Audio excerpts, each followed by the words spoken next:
I've spent 30 years being the glue that holds my family together, cooking their meals, folding their clothes, wiping their tears. But the day I disappeared, no one noticed, until the party they planned without me fell apart. I didn't leave because I was angry.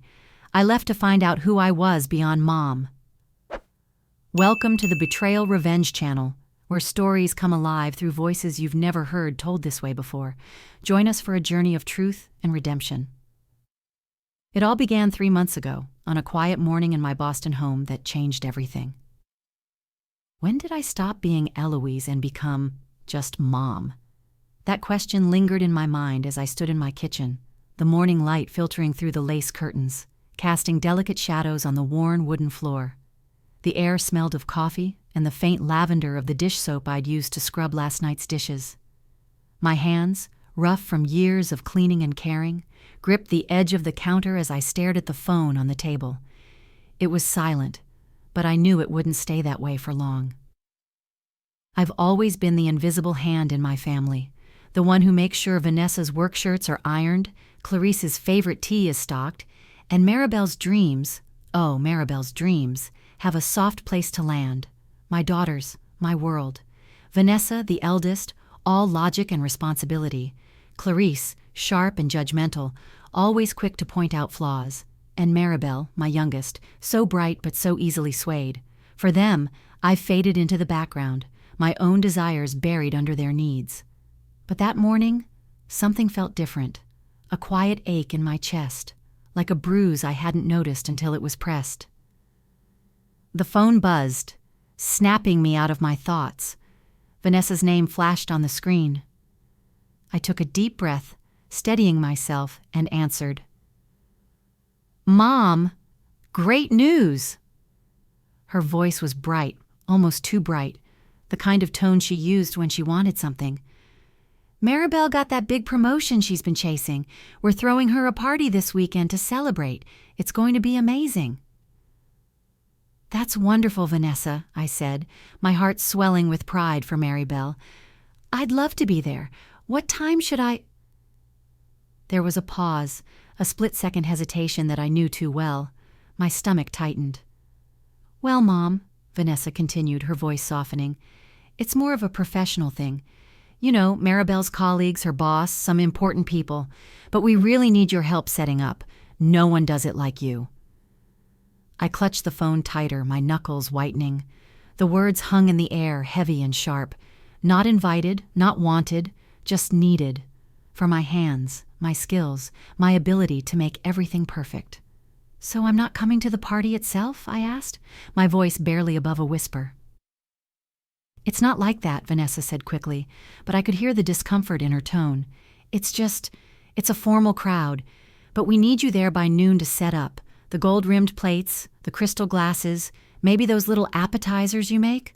Oh, and Clarice said to bring the linen tablecloths." Before I could respond, another voice joined the call. Clarice, her tone clipped and impatient. "Mom, make sure the tablecloths are ironed. Last time they were wrinkled, and it looks sloppy." Then Maribel, soft and pleading. "Mom, please, it's a big deal for me. I want it to be perfect." I stood there, surrounded by the familiar hum of my kitchen, the ticking of the old clock, the drip of the faucet I hadn't fixed. My daughters' voices overlapped, a chorus of demands, and I felt myself shrinking, becoming smaller with every word. "Yes," I heard myself say, my voice flat. "I'll take care of it." After the call ended, I sat at the table, staring at the empty coffee mug in my hands. The ceramic was cool against my palms, grounding me in a way I desperately needed. I'd always been needed, hadn't I? Needed to cook, to clean, to organize, to fix. But wanted? When was the last time I was wanted for me, for Eloise, not just for what I could do? I thought of the party they were planning, a celebration for Maribel, my baby, who'd worked so hard. I could picture it. The clink of glasses, the laughter, the glow of candlelight on their faces, faces that wouldn't include mine. I'd be in the kitchen, arranging platters, wiping spills, invisible as always. And when the night was over, they'd thank me, maybe, with a quick hug before rushing back to their lives. The ache in my chest grew sharper, a blade twisting slowly. I'd spent decades telling myself this was what mothers did. We sacrificed, we gave, we faded so others could shine. But as I sat there, the weight of 30 years pressed down on me, and for the first time, I wondered, what if I stopped? I pushed the thought away, ashamed of it. My daughters needed me. They were counting on me. So I stood, smoothed my apron, and began making a list. Plates, glasses, tablecloths, appetizers. I'd do it all, as I always did. But as I wrote, my hand trembled, and that question echoed again. When did I become invisible, even to myself? Over the next few days, the requests kept coming. Text messages pinged at all hours, each one a small cut to my heart. Mom, don't forget the candlesticks. Can you make extra appetizers? Some people are vegetarian. The vase from the dining room, bring that too. I packed boxes, ironed linens, chopped vegetables until my fingers ached. Every task was a reminder of my place, useful, but not welcome. By Friday morning, I was exhausted, my body moving on autopilot. I stood in my bedroom, folding the last of the tablecloths, when I caught my reflection in the mirror. Gray streaks in my hair, lines around my eyes, a face that looked tired, not just from lack of sleep, but from years of carrying everyone else's weight. Who was this woman staring back at me? Where had Eloise gone? I turned away, unable to bear the sight. I'd get through the party. I'd make it perfect, as always. But as I loaded the car with boxes, that ache in my chest pulsed again, stronger now, refusing to be ignored. I'd grown used to being taken for granted, to being the one who fixed everything while asking for nothing. But this time, something was different. This time, I felt a spark, small, fragile, but undeniable. A spark that whispered, "What if there's more to me than this?" Have you ever done something so perfectly, so completely, only to realize no one cared enough to notice? That's what I felt as I stood in Maribel's apartment, my hands dusted with flour, the air thick with the scent of rosemary and melted butter from the appetizers I'd spent hours preparing. The gold-rimmed plates gleamed on the table, the linen tablecloths crisp and flawless, the crystal glasses catching the soft glow of the candles. Everything was perfect, just as they'd asked. But as I arranged the last tray of canapes, a question gnawed at me. Why am I here if I'm not even part of this? The apartment buzzed with activity. Vanessa was barking orders at a caterer who'd arrived late, her voice sharp with stress. Clarice was adjusting the flower arrangements, muttering about how the roses weren't vibrant enough. Maribel flitted around, her laughter bright but nervous, checking her phone every few seconds. They moved past me like I was furniture, their eyes sliding over me without really seeing. "Mom, can you grab more napkins?" Clarice called, without looking up. "Mom, the ice is melting. Can you fix it?" Vanessa added, already turning away. I nodded, my throat tight, and shuffled to the kitchen. The linoleum floor was cool under my feet, a stark contrast to the heat rising in my chest. I'd been up since dawn, hauling boxes, scrubbing dishes, making sure every detail was flawless for Maribel's big night. And yet, here I was, fetching napkins, refilling ice buckets, invisible. The ache from that morning in my kitchen hadn't gone away. It had grown, spreading like a crack in a windshield, threatening to shatter everything. As I opened the cabinet for the napkins, I caught snippets of their conversation in the living room. "This is going to be huge for you, Maribel," Vanessa said, her tone proud but calculated. "Her boss is coming, right?" Clarice chimed in. "Make sure you talk to him about that project. Don't waste this chance." Maribel's voice was softer, unsure. "I just hope I don't mess it up." I paused, napkins in hand, listening. They were so focused on the night ahead, on the important people who'd fill this room, that I might as well not have existed. I thought of the parties I'd planned for them as children, birthdays, graduations, those chaotic, joyful nights when we'd all collapse on the couch afterward, laughing over spilled cake. When had that warmth disappeared? When had I become just the hired help? I carried the napkins back, setting them on the table with a precision that felt almost defiant. Vanessa glanced over, her brow furrowing. "Mom, you're still here? You can head out soon. The guests will be arriving in an hour." Her words hit like a slap. Head out. Not stay, not join us, but leave. I forced a smile, my lips trembling. Just finishing up, I said, my voice barely audible. I turned back to the kitchen, my hands shaking as I wiped down the counter for the third time. The crack in my heart widened, and with it came memories, other moments when I'd been dismissed, overlooked, taken for granted. The time Vanessa forgot to tell me about her awards ceremony until it was over. The way Clarice rolled her eyes when I offered to help with her taxes. Maribel's casual, "Oh, Mom, you wouldn't get it," when I asked about her new job. Each memory was a shard, cutting deeper. I was wiping a non-existent smudge from the sink when the television in the living room flickered on. Maribel must have turned it on for background noise. I barely noticed it first, my mind tangled in hurt, but then a voice broke through, a warm, melodic narrator speaking over the sound of waves. Santorini awaits, whitewashed walls, endless blue skies, a place to rediscover yourself. I froze, sponge in hand, and turned toward the screen. There she was, a woman my age, her silver hair catching the sunlight as she walked along a cliffside path. She looked free. Not burdened, not invisible, but alive, her eyes bright with possibility. The ad was simple, just a travel commercial, but it hit me like a thunderbolt. Santorini. I'd dreamed of going there as a young woman before marriage, before children. I'd had a dog-eared travel magazine, pages worn from flipping to pictures of those blue-domed roofs. But life had happened. Victor, the girls, the endless demands, and that dream had been buried, forgotten, until now. The ad ended, but the image lingered in my mind, vivid and sharp. That woman, that place, that freedom. My heart raced, a strange, unfamiliar energy pulsing through me. Why not? The thought came unbidden, reckless, almost absurd. Why couldn't I go? My daughters were grown. They had their own lives, their own plans, plans that didn't include me. They didn't need Eloise, the mother. They needed Eloise, the machine, the one who cooked, cleaned, and vanished when the real party started. I glanced at the clock. The guests would arrive soon. I should finish up, slip out the back as Vanessa had suggested, go home to my quiet house and wait for the next call, the next request. But as I stood there, the sponge still dripping in my hand, something shifted. That spark I'd felt days ago flared brighter, hotter. I wasn't just tired, I was done. Done being invisible, done being useful but unwanted. I dropped the sponge into the sink and walked to the living room, my steps deliberate. Maribel looked up from her phone, startled. "Mom, you okay?"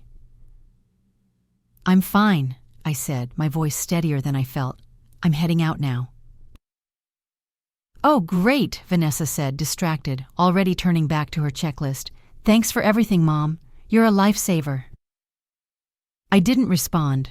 I grabbed my purse, my coat, and walked out the door, the cool evening air hitting my face like a wake-up call. The street outside was quiet, the hum of Boston's city life distant. I stood there for a moment, my breath visible in the chilly air, and let the weight of the night settle over me. As I drove home, the image of Santorini burned in my mind. Those white walls, that endless sea, a place where I could be Eloise again, not Mom, not the help, but me.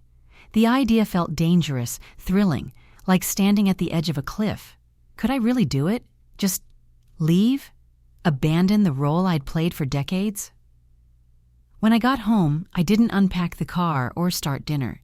Instead, I opened my laptop, my fingers trembling as I typed "flights to Santorini" into the search bar. The screen filled with options and my heart pounded. There was a flight leaving tomorrow night. One way. Insane. Impossible.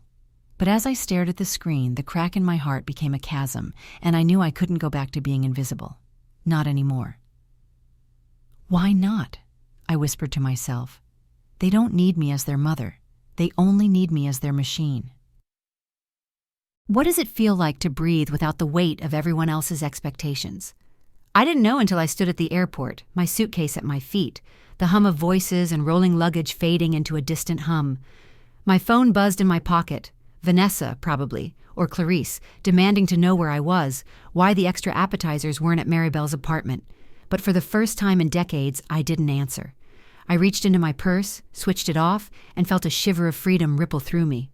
What have I done? The question lingered, but it wasn't fear. It was exhilaration. The decision had come in a blur. Last night, after staring at that flight to Santorini on my laptop, I'd clicked purchase before I could talk myself out of it. One way, leaving in less than 24 hours. I'd packed light, a few clothes, my passport, a small notebook I hadn't touched in years. No plan, no itinerary, just a reckless need to find the woman I'd buried under years of sacrifice. As I handed my boarding pass to the gate agent, her smile warm and routine, I felt like I was stepping off a cliff, but instead of falling, I was flying. The plane ride was a haze. I slept, truly slept, for the first time in years, my head against the window, the drone of the engines lulling me into a dreamless peace. When I woke, the pilot announced our descent into Santorini. Through the window, I glimpsed it. Whitewashed buildings cascading down cliffs, the Aegean Sea glittering like a sapphire under the morning sun. My heart fluttered, a mix of awe and disbelief.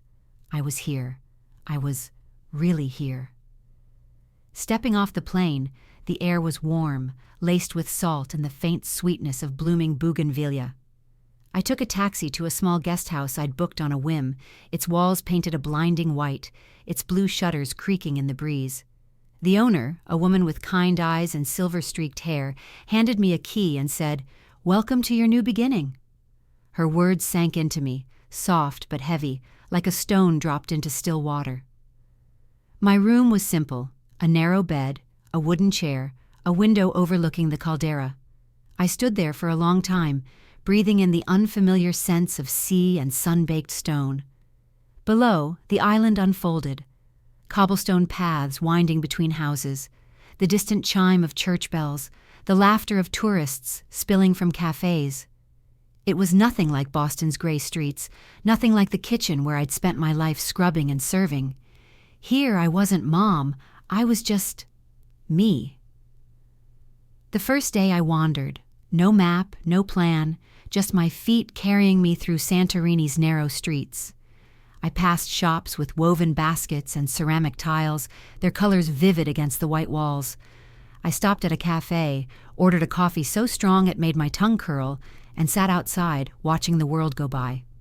An old man played a bouzouki nearby, the music lilting and wistful. For the first time in years, I didn't feel the need to rush, to fix, to do. I just was. I bought a cheap disposable camera from a tourist shop, its plastic weight unfamiliar but comforting in my hands. I'd loved photography once, long before Victor, before the girls, when I'd dreamed of capturing the world's beauty through a lens. That dream had been boxed away with my old camera, sold to pay for Vanessa's school supplies.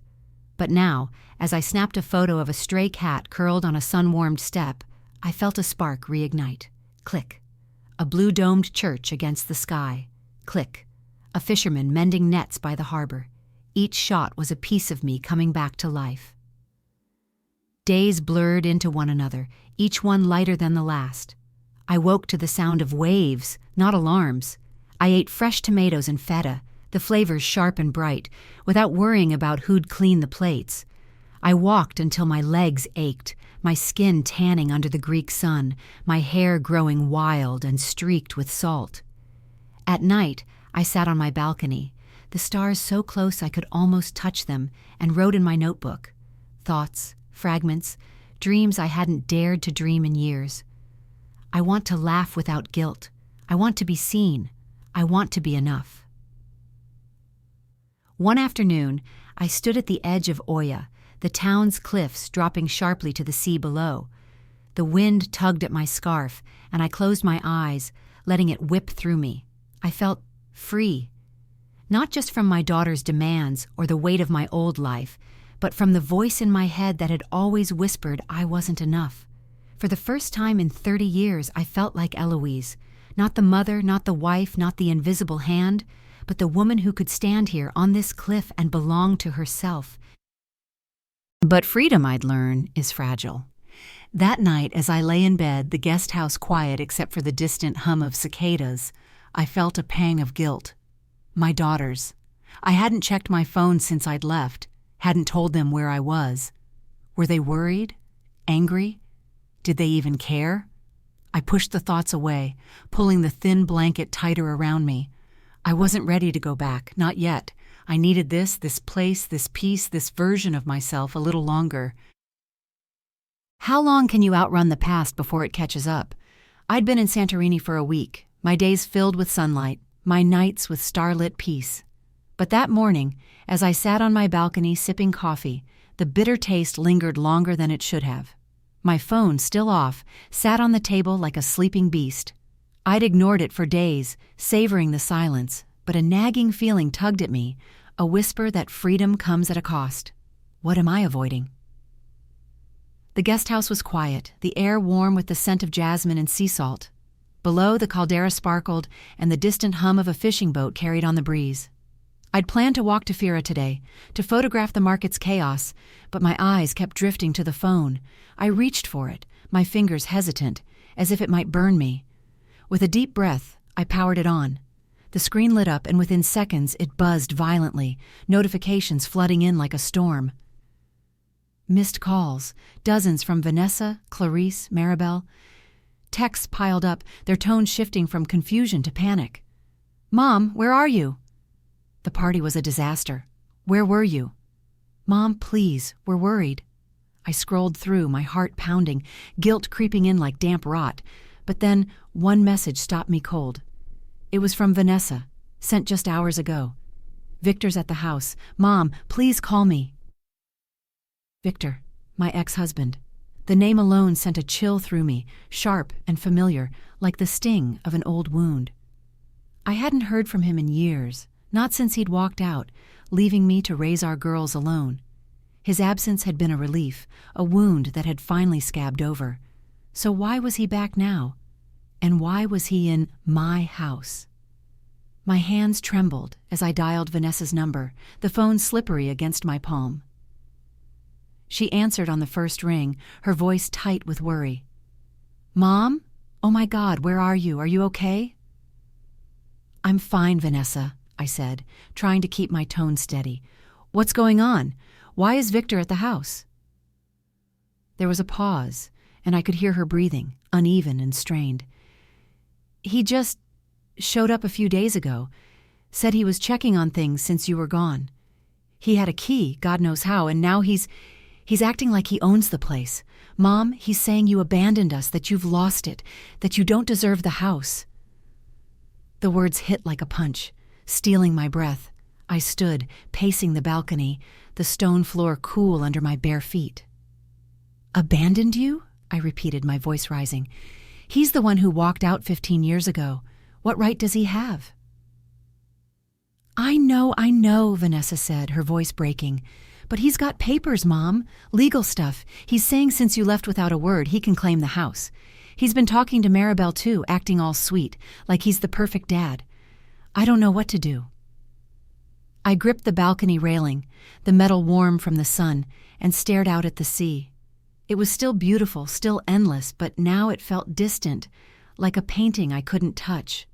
Victor. Of course he'd slither back the moment I stepped away. He'd always known how to exploit weakness, to twist silence into a weapon.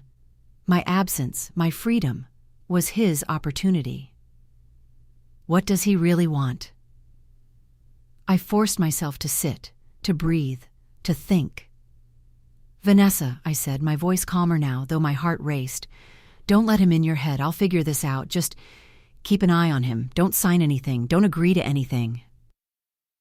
"Okay," she said, but she sounded small, scared. "Mom, when are you coming back?" I didn't answer right away. The question hung between us, heavy with expectation. Part of me wanted to book a flight that instant, to rush home and face Victor, to protect my girls. But another part, the part that had tasted freedom, that had walked Santorini's cliffs unburdened, resisted. I wasn't ready to give this up, not yet. "Soon," I said finally. "I'll be back soon." After we hung up, I sat there, the phone heavy in my lap. The peace I'd found here felt fragile now, like a glass ornament teetering on an edge. I thought of Victor in my house. My house. The one I'd paid for with my parents' inheritance. The one I'd kept standing through years of his neglect. I could picture him, his charming smile, his calculated words, weaving a story where I was the villain, the unstable mother who'd fled her responsibilities. And Maribel, sweet, impressionable Maribel, was she falling for it? I walked to my room, the wooden floor creaking under my steps, and opened my laptop. I needed to know more. I logged into my email, scrolling through the usual spam, until I found a message from an unfamiliar address. The subject line was blank, but the body was short, chilling. "You left a mess, Eloise. I'm just cleaning it up. V." My blood ran cold. It was him. No question. The audacity, the arrogance. It was Victor's signature. I read it again, my mind racing. Cleaning it up? This wasn't just about the house. Victor didn't care about a modest Boston home. He was after something bigger, something that would erase me from my daughter's lives, from my own life. He doesn't just want the house. He wants to wipe me out entirely. I closed the laptop, my hands shaking, and looked out at the caldera. The sun was setting now, painting the sky in shades of orange and pink, but its beauty felt hollow. The freedom I'd found here was real, but it wasn't enough. Not when Victor was back, scheming, manipulating. I'd run to Santorini to find myself, but now I saw the truth. Running doesn't erase the past. It only delays the fight.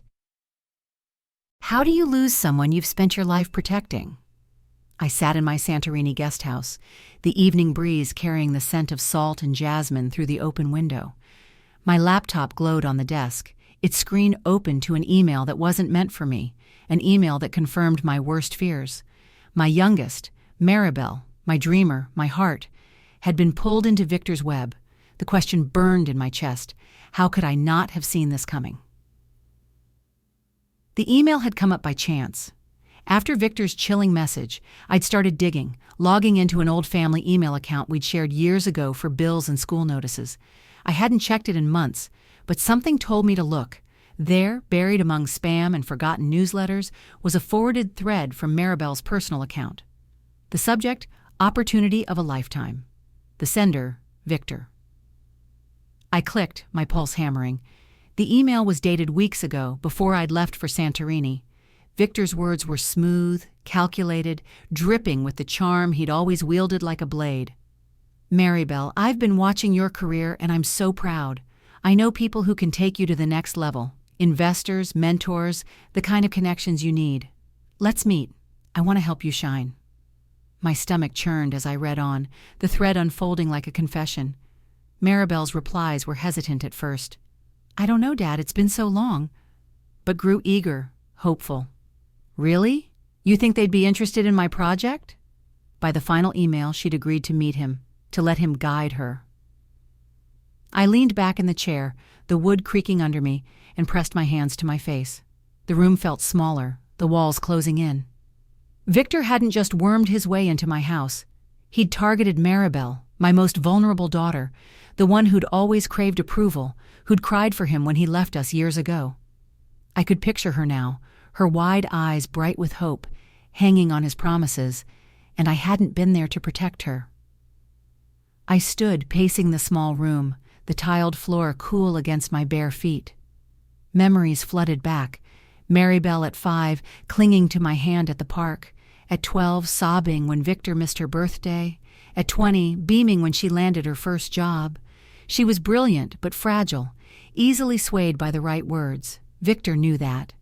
He'd always known how to find a crack and pry it open. What did he promise her? And what did she give him in return? I grabbed my phone and called Vanessa again, my hands shaking. She answered quickly, her voice tense. "Mom, what's wrong? You sound—" "Vanessa, has Maribel been talking to Victor? More than you told me?" I cut in, unable to hide the edge in my voice. A pause, too long. I don't know, Mom. She's been weird lately, secretive. Why?" I told her about the email, my words tumbling out, sharp and raw.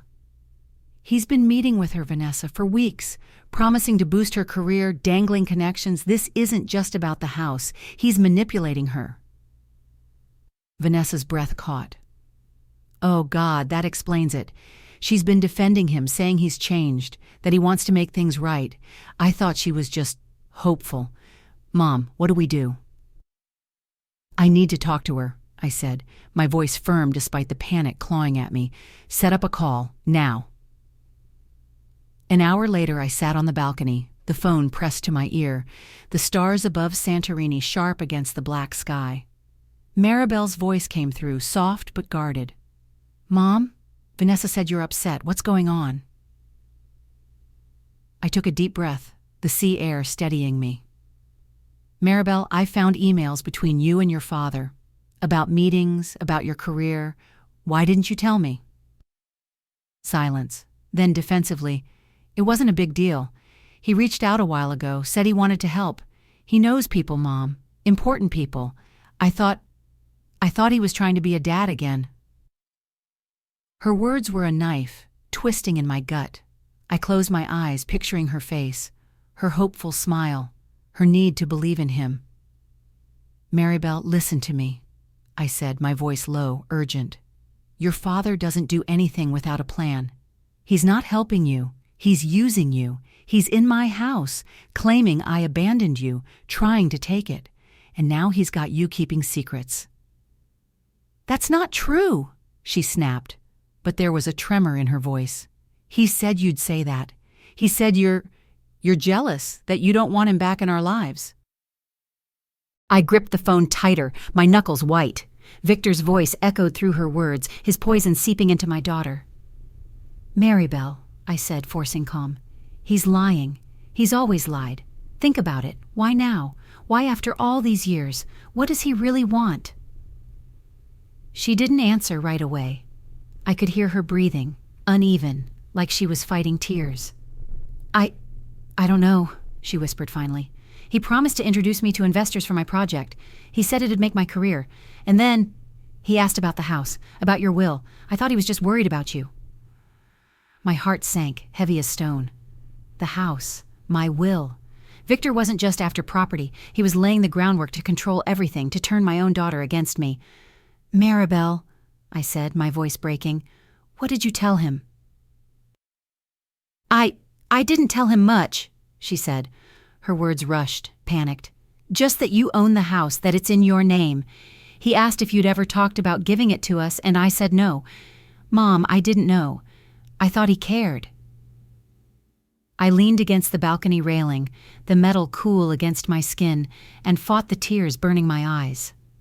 My baby, my Maribel, had been seduced by Victor's promises, pulled into his scheme without even realizing it. It's okay, I said, though it wasn't, not really. I'm not angry, I need you to be honest with me now. Has he asked you to do anything else? To sign anything? No, she said quickly, then hesitated. But he gave me some papers, said they were for my project, to show his investors. I haven't signed them, I swear. Don't, I said, my voice sharp. Don't sign anything. Promise me, Maribel. I promise, she whispered, and I could hear the shame in her voice, the weight of her mistake.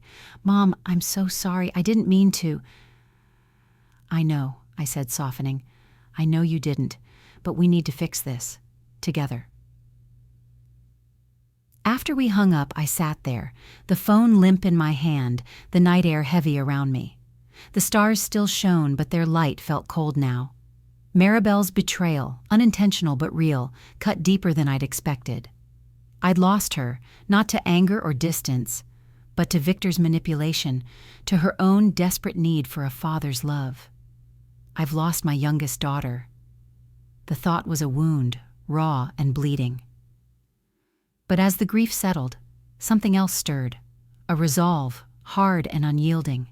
Victor thought he could use my absence to erase me, to turn my own child against me. He was wrong. I'd come to Santorini to find myself, and I had, stronger, clearer, unafraid. I wasn't the Eloise who'd let him walk over her years ago. I'd fight for my daughter, for my home, for my life. What does it mean to come home when the place you've built your life around no longer feels like yours? I stood at the threshold of my Boston house, the familiar red door scuffed and slightly ajar, the air inside heavy with the sour tang of spilled beer and cigarette smoke. My suitcase sat at my feet, its wheels still dusted with Santorini's sun-bleached earth. I'd left to find myself, but now, staring into the chaos Victor had left behind, I wondered, can I reclaim what he's tried to steal? The flight back had been long, the hours stretching as I replayed Maribel's confession in my mind. Her voice, thick with shame, admitting she'd trusted Victor, had nearly signed his papers. I wasn't angry, not at her. She was my daughter, manipulated by a man who'd always known how to prey on hope. But Victor? He'd crossed a line, and the woman who'd walked Santorini's cliffs wasn't the same Eloise who'd let him win 15 years ago. I was ready to fight. I pushed the door open, the hinges creaking, and stepped inside. The living room was a wreck. Empty liquor bottles cluttered the coffee table, ashtrays overflowed with cigarette butts, and my family photos, once neatly arranged on the mantel, were gone, replaced by crumpled beer cans. The air felt thick, violated, as if the house itself was holding its breath. My chest tightened, not with fear, but with a quiet, burning anger. This was my home, the one I'd paid for, the one I'd raised my girls in, and Victor had turned it into his stage. I heard footsteps, heavy and uneven, coming from the kitchen. Victor appeared in the doorway, a glass of amber liquid in his hand, his shirt rumpled, his eyes bloodshot but sharp. He froze when he saw me, then smirked, leaning against the frame with that old practiced charm. "Eloise," he drawled, his voice thick with mockery.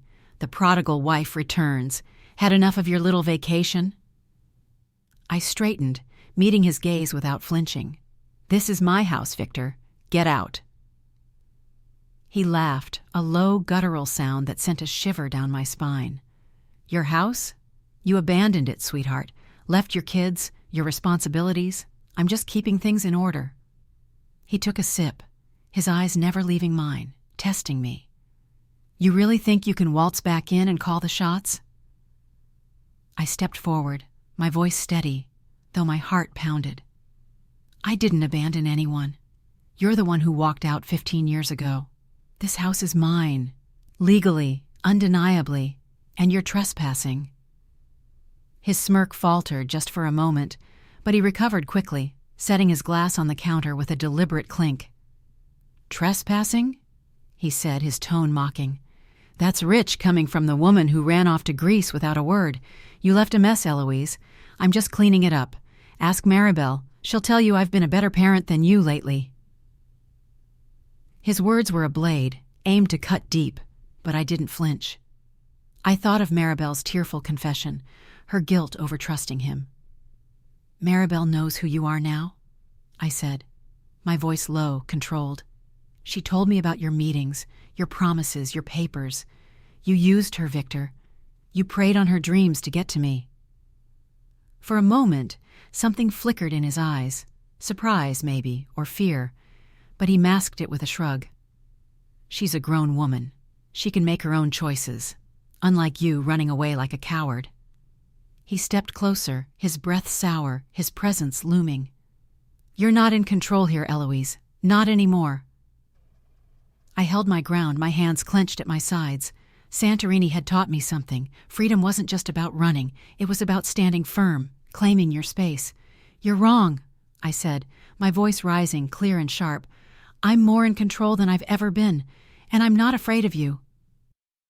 He laughed again, but it was forced, brittle. "Big words, but you've got nothing. No leverage, no proof. This house, it's as good as mine. The girls, they're starting to see you for what you are. Unstable, unreliable. Keep pushing, and you'll lose them for good." I took a deep breath, steadying myself, and reached into my purse for my phone. "You think I've got nothing?" I said, my tone calm, almost cold. "I've got a lawyer, Victor, Jason Reynolds, remember him? He's got every document from our divorce, every proof of my ownership. And I've got Maribel's emails, your messages, your little scheme laid bare. One call, and I can have you out of here, legally, permanently." His face paled, the bravado slipping. "You're bluffing," he said, but his voice lacked conviction. "Try me," I said, holding his gaze, my finger hovering over the screen. "You don't know who I am anymore, Victor. I've changed." For a moment we stood there, the air between us taut with years of resentment, power struggles, and unspoken wounds. Then, slowly, he stepped back, his shoulders slumping. "This isn't over," he muttered, grabbing his glass and brushing past me toward the door. "You'll regret this." I didn't move until I heard the front door slam, the sound echoing through the house like a gunshot. Only then did I exhale, my legs trembling as I sank onto the couch. The room was still a mess, the air still heavy, but for the first time, I felt a shift. This wasn't just about reclaiming my house. It was about reclaiming myself. The Eloise who'd left for Santorini had been broken, invisible. The Eloise who'd returned was something new. I looked around, taking in the damage, spilled ash, stained cushions, the absence of my photos. Victor had tried to erase me, to rewrite our story, but he didn't know the strength I'd found, the clarity I'd gained. I stood, my resolve hardening. I'd clean this place, piece by piece, and I'd face whatever came next. Not as the woman I'd been, but as the woman I was becoming. When does a spark of doubt become a raging fire? I sat at my kitchen table, the morning light filtering through the curtains, casting long shadows across the worn wood. In front of me was a legal document, its stark black ink spelling out Victor's final move, a lawsuit claiming I was mentally unfit, demanding control of the house. My hands trembled, not with fear, but with fury. He'd crossed every line, but this was the final straw. How far will he go to destroy me? The house was quieter now. The mess from Victor's intrusion mostly cleared, though the air still carried a faint trace of cigarette smoke, a reminder of his violation. I'd spent days scrubbing, rearranging, trying to reclaim my space, but the document in my hands felt like a fresh wound.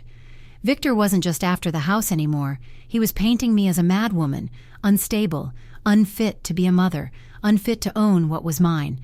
The words on the page burned. Eloise has exhibited erratic behavior, abandonment, potential mental instability. Lies, all of it, but lies wrapped in legal jargon, sharp enough to cut. I leaned back, the chair creaking under me, and closed my eyes. I could still hear his voice from our confrontation, mocking, dismissive. "You're not in control here, Eloise." He'd been so sure, so smug, but now he'd escalated, weaponizing the courts to rewrite our history.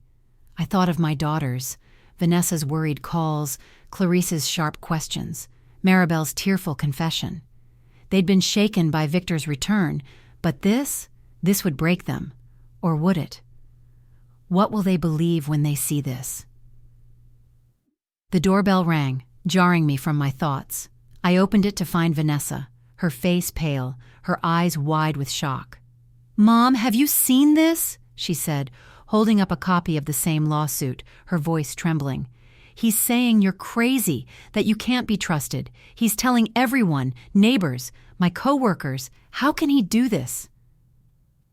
I took the papers from her, my fingers brushing hers, and gestured for her to sit. "He's desperate, Vanessa," I said, my voice steady despite the storm inside. "He's lost everything, his second marriage, his business. This is his last play, and he's betting on fear to win." She sank into a chair, her hands twisting together. "But Mom, it's not just talk. He's got a lawyer, witnesses. He's saying you had a breakdown, that you ran off to Greece because you're unhinged. Maribel's freaking out. She thinks people will believe him." I felt a pang, sharp and deep, at Maribel's name. She'd already been swayed by Victor once, her trust in him a wound that still bled. I reached for Vanessa's hand, squeezing it gently. "We'll fight this," I said, my voice firm. "He's not as strong as he thinks. Lies like these, they crumble when you shine a light on them." But even as I spoke, doubt gnawed at me. Victor was cunning, always one step ahead. Who were these witnesses? What lies had he spun to make them believe him? I was about to call Jason, my lawyer, when my phone buzzed with a text from an unexpected name. Deborah. My old friend, the one who drifted away after Victor left, her loyalty fading with every dinner she shared with him and his new wife. The message was brief. "Eloise, we need to talk. About Victor. I'm sorry." I stared at the screen, my heart racing. Deborah had been part of Victor's circle, one of the many who'd turned their backs on me. "Why reach out now?" I texted back, arranging to meet at a nearby cafe, my mind spinning with possibilities. What does she know, and why is she sorry? An hour later, I sat across from Deborah in a quiet corner of the cafe, the clink of cups and murmur of voices a soft backdrop. She looked older, her face lined with worry, her hands fidgeting with a napkin. "Eloise," she began, her voice low, "I should have come to you sooner. I was wrong to pull away back then. But Victor, he's gone too far now." I leaned forward, my coffee untouched, the steam curling in the air. "What's he done, Deborah?" She took a shaky breath, her eyes darting around as if Victor might appear. "He came to my house last week with that lawyer of his. He wanted my husband Tom to sign an affidavit saying you were unstable, that you'd been erratic even before you went to Greece. He said it'd help protect the girls, that you were a danger to them." My blood ran cold, the cafe's warmth fading. "Tom agreed to this?" I asked, my voice barely above a whisper.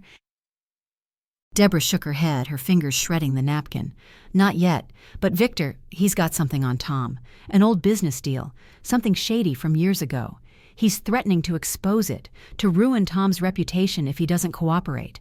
Tom's terrified, Eloise. And Victor, he's not stopping. He's been calling other people, old friends, neighbors, anyone who'll listen." I sat back, my mind racing. Victor wasn't just scheming, he was blackmailing, building a case brick by brick, using fear to turn my past against me. I thought of the lawsuit, its cold, clinical lies, and now this, witnesses coerced into betraying me. But Deborah's presence, her guilt, was a crack in his plan. She'd come to me, risking Victor's wrath. That meant something. "Why are you telling me this?" I asked, my voice soft but searching. "After all these years, why now?" Deborah's eyes met mine, glistening with tears. "Because I see what he's doing to you, to your girls, and I know what it's like to lose yourself to someone like him. When I heard you went to Santorini alone, I envied you. You were brave, Eloise. I wish I'd been that brave." Her words hit me, stirring the strength I'd found in Santorini, the woman who'd walked cliffs and captured beauty through a lens. I reached across the table, touching her hand. "Thank you, Deborah. This means more than you know." As I left the cafe, the autumn air sharp against my skin, I felt a fire kindling inside me. Victor's lies were unraveling, his witnesses tainted by coercion. My daughters, shocked by his lawsuit, were beginning to see his true face. Vanessa had texted me on my way home. "Maribel's crying. She can't believe Dad would do this. We're with you, Mom." For the first time, I felt them aligning with me, not as dependents, but as allies. I walked into my house, the lawsuit still on the table, but now it looked less like a threat and more like a challenge. Victor thought he could break me, but he'd underestimated the woman I'd become. With Deborah's revelation and my daughter's support, I had what I needed to fight back. It's time to end his game for good. Can a family fractured by betrayal ever heal? I stood in my living room, the late afternoon sun filtering through the lace curtains, casting soft patterns on the hardwood floor. My daughters, Vanessa, Clarice, Maribel, sat on the couch, their faces a mix of guilt, anger, and hope. The air was thick with the scent of brewed coffee and the weight of unspoken words. Victor's lawsuit lay on the coffee table, its pages a stark reminder of his cruelty. But today wasn't about him. It was about us. Can we rebuild what we've lost? The room felt different now, no longer tainted by Victor's chaos. I'd scrubbed away the last traces of his intrusion, the cigarette ash, the spilled liquor, reclaiming my space. But the deeper scars, the ones between me and my girls, needed more than soap and effort. Maribel's betrayal, her secret meetings with Victor, had shaken us all. Vanessa and Clarice had been furious when I told them, their voices sharp with hurt. Yet here we were, together, ready to face the truth. I sat across from them, my hands folded in my lap, the worn fabric of the armchair grounding me. "Maribel," I said softly, my voice steady but warm. "You don't have to carry this alone. Tell us everything." Maribel's eyes were red, her fingers twisting a tissue into shreds. She took a shaky breath, her voice barely above a whisper. "I'm so sorry," she began, her words trembling. "I didn't mean to hurt anyone. Dad, Victor, reached out months ago. He said he was proud of me, that he wanted to help with my career. I believed him. I wanted to believe him. He promised investors, connections, a big break, and I let him in." She paused, tears spilling down her cheeks. "He asked about the house, about you, Mom. I thought he was just curious, worried, but then he gave me those papers, said they were for my project. I didn't sign them, I swear, but I kept meeting him, keeping it from you all. I was so stupid." Vanessa's jaw tightened, her arms crossed, but Clarice leaned forward, her usual sharpness softened. "Why didn't you tell us, Maribel?" she asked, her voice more hurt than accusing. "We could have helped you see through him." Maribel's shoulders shook, her voice breaking. "I wanted him to love me. He was my dad, and he was finally paying attention. I thought I could make him stay this time." The room fell silent, the weight of her words settling over us. I felt a pang in my chest, not anger but sorrow, for the little girl who'd cried for her father, for the young woman who'd chased his approval. I stood and moved to the couch, sitting beside her, my hand resting on hers. "Maribel," I said, my voice gentle, "you weren't stupid. You were hopeful. And Victor used that against you. But you're here now, telling the truth. That's what matters." She looked at me, her eyes searching, desperate for forgiveness. "You don't hate me?" I squeezed her hand, my heart aching but full. "I could never hate you. You're my daughter. We all make mistakes. What counts is what we do next." Vanessa exhaled, her posture softening. "She's right, Maribel," she said, her voice quieter now. "We were mad, really mad. But you're our sister. We're not going to let Dad tear us apart." Clarice nodded, a rare warmth in her eyes. "You messed up, but you're owning it. That's more than he's ever done." Maribel's tears fell faster, but a small smile broke through, fragile but real. "Thank you," she whispered. "I don't deserve this." "Yes, you do," I said firmly, looking at all three of them. "We all deserve a chance to start over, but we need to do it together. Victor's not done. He's got his lawsuit, his lies, his witnesses. If we're going to stop him, we need to be united." Vanessa leaned forward, her eyes sharp with determination. "What's the plan, Mom? You've got Jason, right? And Deborah's information about the blackmail?" I nodded, a spark of hope igniting. "Yes, Jason's already drafting a response to the lawsuit, and Deborah's given us proof of Victor's threats against her husband. But we need more. Maribel, those emails you shared, the papers he wanted you to sign, they're evidence. We can use them to show his manipulation, his intent." Maribel's face lit up, a flicker of resolve replacing her guilt. "I kept everything," she said. "Every email, every text, and I recorded one of our calls. I didn't know why at the time, but I felt like I needed to." My heart leapt, the pieces falling into place. "That's perfect," I said, my voice steady with purpose. "We'll give it all to Jason. He'll know how to use it." Clarice raised an eyebrow, a hint of her old skepticism returning. "But what about his witnesses? Deborah said he's got people lined up to lie about you. How do we counter that?" I took a deep breath, the plan forming as I spoke. "We expose him, not just in court, but to everyone he's trying to manipulate. We'll set up a meeting, a fake negotiation. Let him think he's winning. We'll get him to talk, to reveal himself. And we'll have Jason there, maybe even the police, to make sure it's airtight." Vanessa's eyes widened, a slow smile spreading. "That's bold, Mom. I like it." Maribel nodded, her voice stronger now. "I'll do whatever it takes. I want to make this right." As we sat there plotting, the room felt warmer, the air lighter. For the first time in years, we weren't just a mother and daughters. We were a team, bound not by obligation but by choice. I looked at them, Vanessa's steady resolve, Clarice's cautious trust, Maribel's fragile courage, and felt a swell of pride.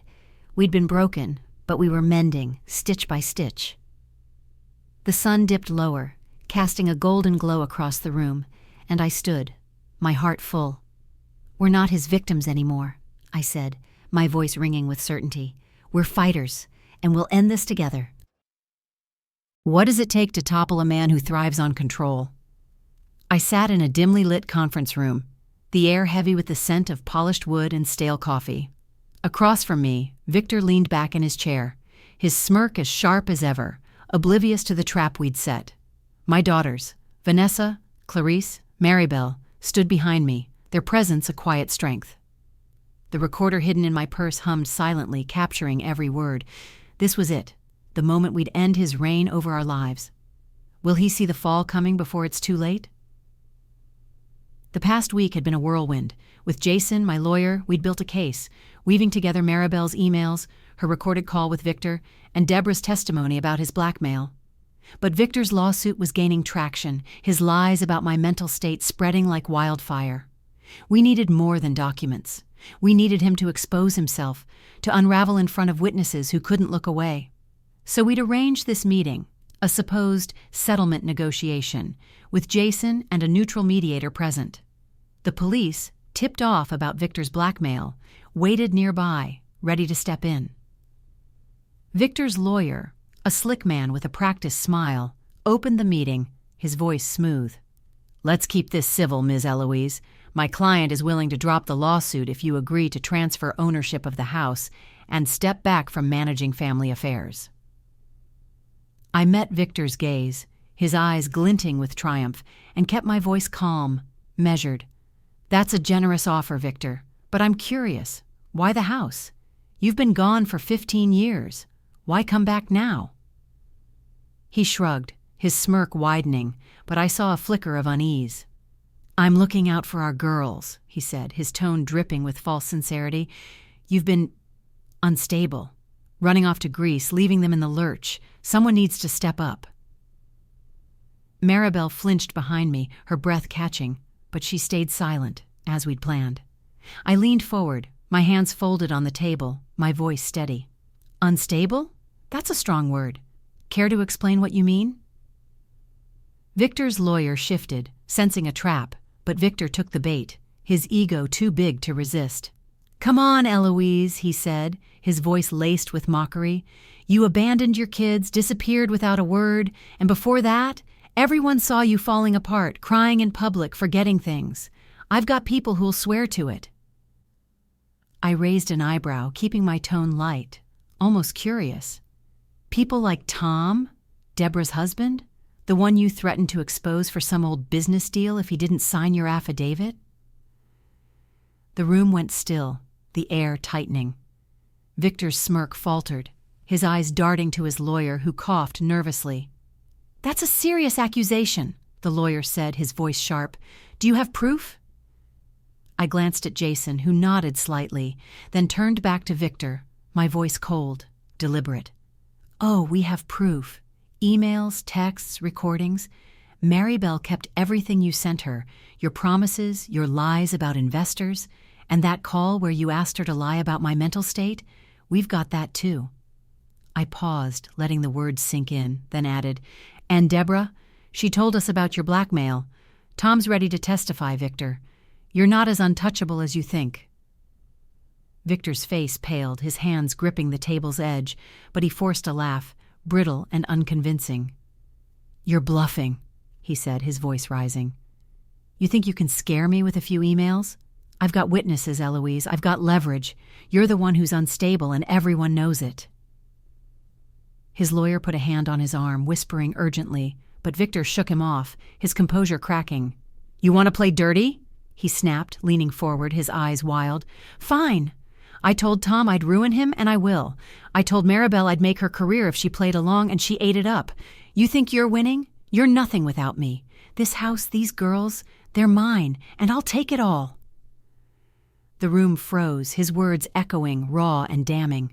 Maribel gasped softly, her hand covering her mouth, and Vanessa's eyes blazed with fury. The mediator, a gray-haired woman with a clipboard, scribbled furiously, her face tight with shock. Jason cleared his throat, his voice calm but firm. Mr. Victor, you've just admitted to blackmail and coercion in front of multiple witnesses. I suggest you stop talking. Victor's eyes widened, realization dawning too late.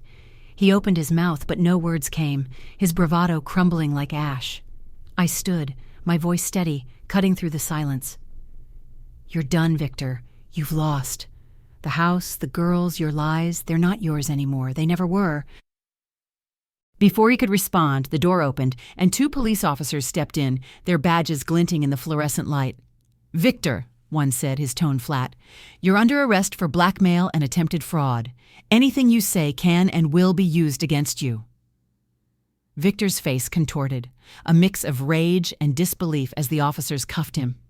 This isn't over, he shouted as they led him out, his voice echoing down the hall. You'll pay for this, Eloise! But as the door closed, a weight lifted, the air lighter, cleaner.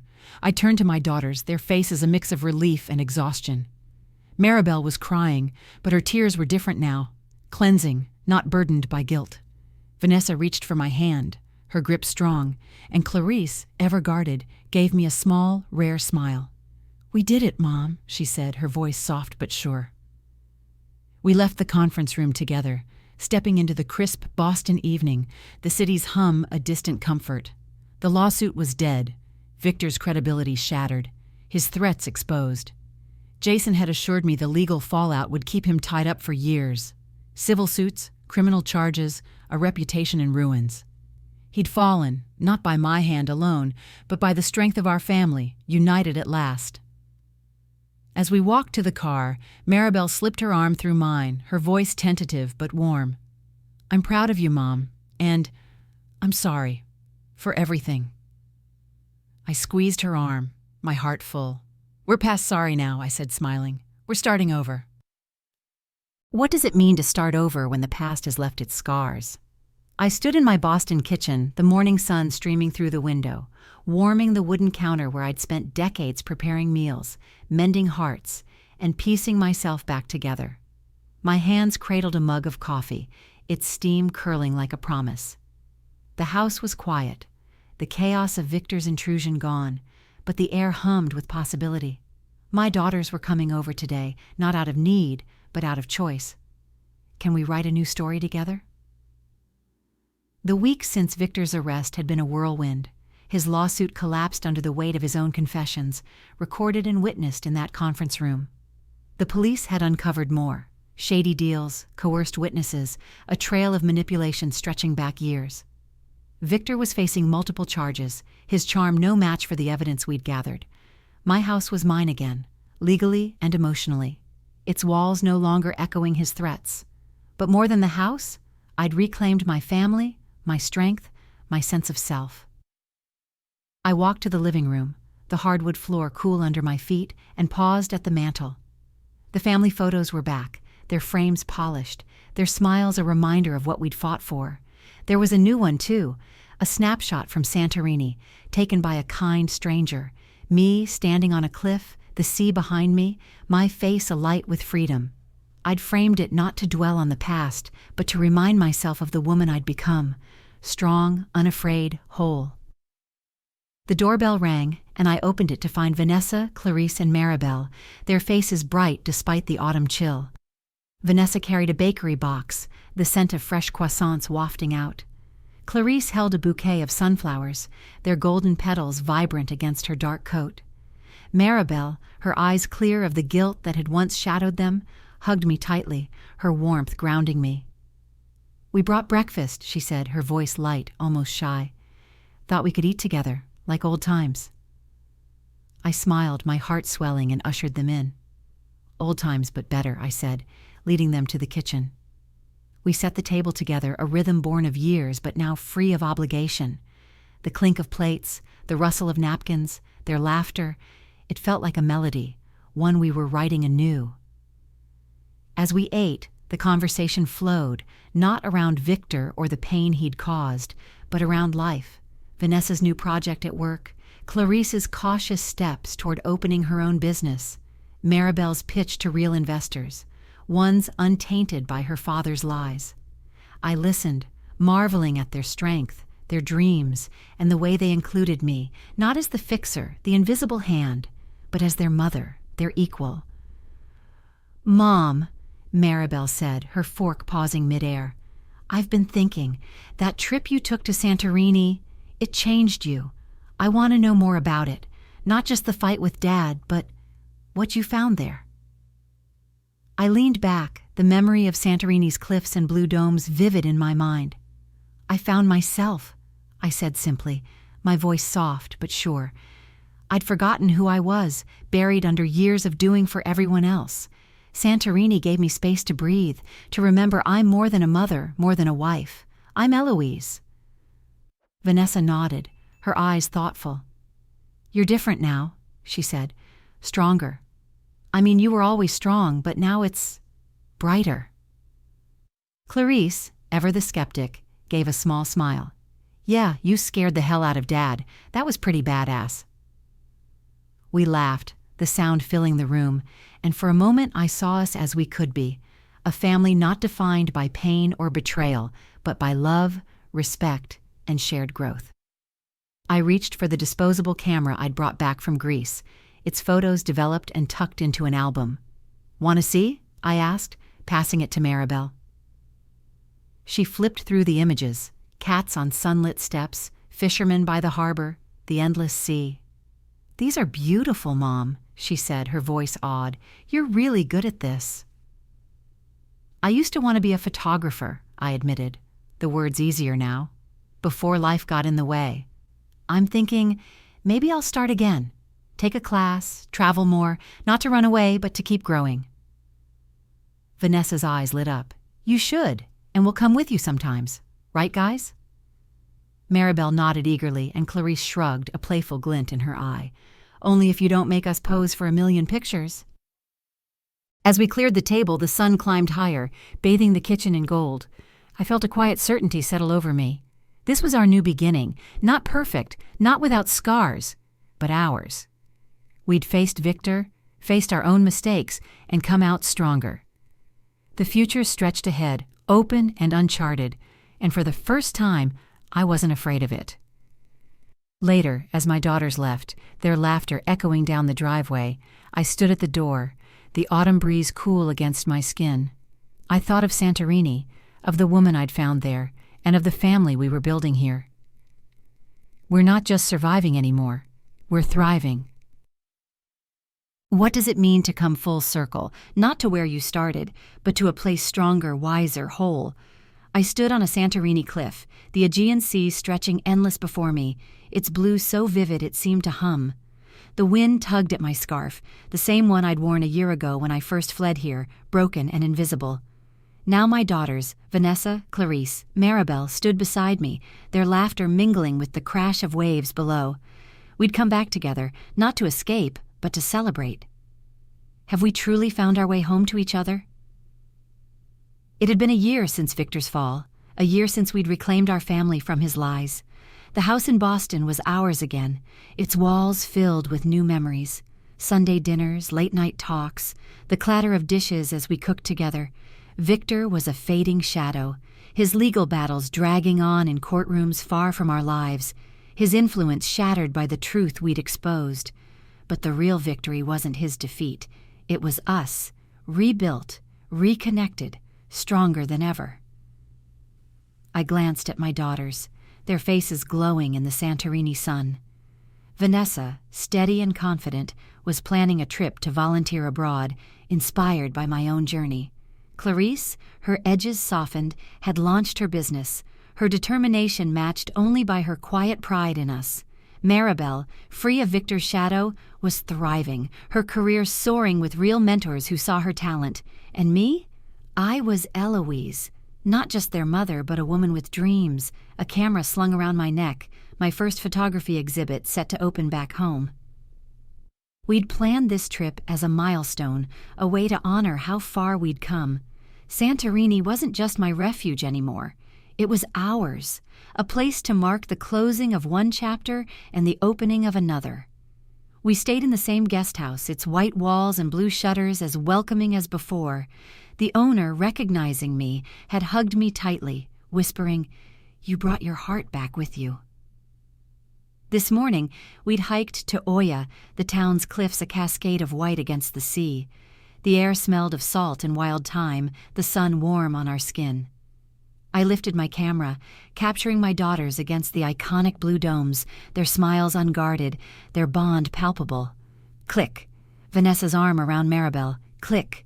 Clarice rolling her eyes but laughing. Click. The three of them, silhouetted against the horizon, a family reborn. As we rested on a stone bench, the sea sparkling below, Maribel turned to me, her eyes bright. Mom, I get it now. Why you came here. It's not just beautiful, it's freeing, like you can be anything. I smiled, my heart full. That's what I found here, I said, my voice soft but clear. Myself. But coming back with you all, that's what makes it complete. Vanessa nodded, her gaze on the water. We were so caught up in our own lives we forgot you had one too. I'm sorry it took all that, Dad, the lawsuit, to see it. Clarice, sitting cross-legged on the ground, looked up, her usual wryness tempered by sincerity.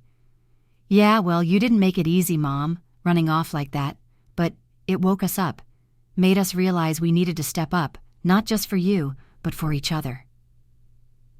Their words settled over me, warm and grounding, like the sun on the cliffs. I reached for their hands, linking us together. We all needed waking up, I said. I was invisible to you, but I was invisible to myself, too. Santorini, Victor, all of it. It showed me I'm more than what I do for others, and it showed us what we can be together. We sat in comfortable silence, the wind carrying our thoughts. I thought of the woman I'd been a year ago, standing in my kitchen, feeling like a ghost in my own life. I thought of the battles we'd fought, Victor's lies, Maribel's betrayal, the lawsuit's weight. Each had been a step, painful but necessary toward this moment. We hadn't just survived, we'd grown, our scars proof of our resilience. As the sun began to set, painting the sky in hues of pink and gold, we walked back to the guest house, our steps light, our voices weaving stories of the future. Trips we'd take, dreams we'd chase, the life we'd build. At the guest house, we gathered on the balcony, sharing a meal of fresh olives, feta, and warm bread, the stars emerging above us. Maribel raised her glass of wine, her smile radiant. To us, she said, her voice steady, to family, to starting over, to never being invisible again. We clinked glasses, the sound sharp and joyful, and I felt a quiet certainty. This was full circle, not a return to the past, but a leap into a future we'd shape together. The sea whispered below, the stars burned bright, and for the first time I knew we were unbreakable.